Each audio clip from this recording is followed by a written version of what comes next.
Newly released FBI documents show a senior State Department official proposed a quid pro quo in order to get the FBI to strip the classification on an email from Hillary Clinton's private server. Fox News Chief Intelligence Correspondent Catherine Harridge has the story. Catherine, what happened here? This particular email relates to the Benghazi terrorist attacks in 2012.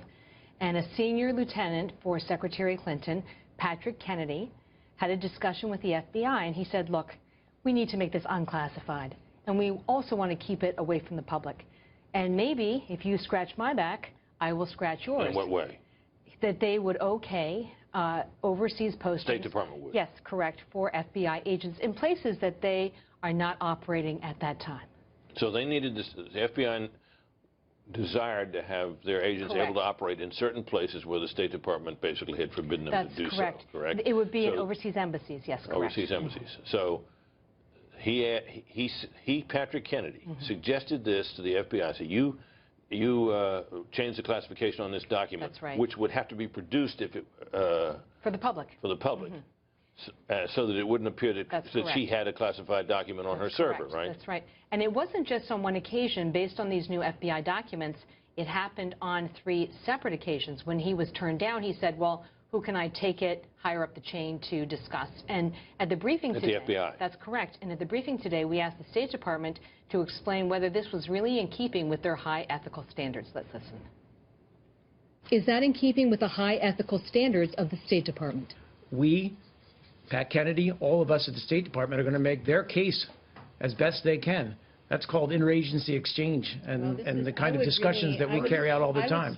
The FBI agent either got it wrong or is lying in this 302? As I understand this, Catherine, this was any idea or any really assertion that this was somehow tit for tat or a quid pro quo exchange of in that manner really, frankly, is insulting.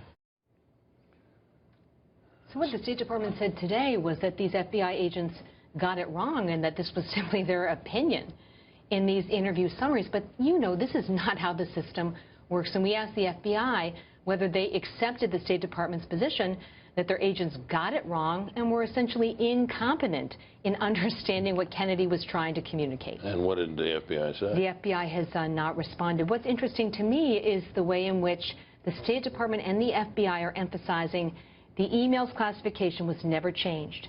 No additional slots for the FBI were granted by the State Department overseas. So this swap or the quid pro quo never took place. Right. But you know that that's not the issue. We don't have any reason to believe it took place. That's right. That's correct.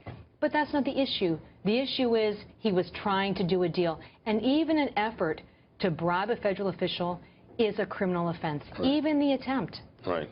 Whether it's successful or not. I guess we shouldn't hold our breath waiting for this one to be prosecuted, though, should we? Well, what I have my eye on is that after November, the chairman of the House Government Oversight Committee has said that he's going to hold at least 4 hearings based on these documents, and one of them is on the role of Kennedy and the altering of the classification on these emails. And tonight, Chaffetz and the chairman of the House Intelligence Committee, Devin Nunes, have written to Secretary Kerry and said they want Kennedy's immediate removal. Now, that's not going to happen, but it can tell you that there's a lot more pressure. Yeah, we haven't heard the last of this. That's correct. Yeah, Catherine, thanks very much.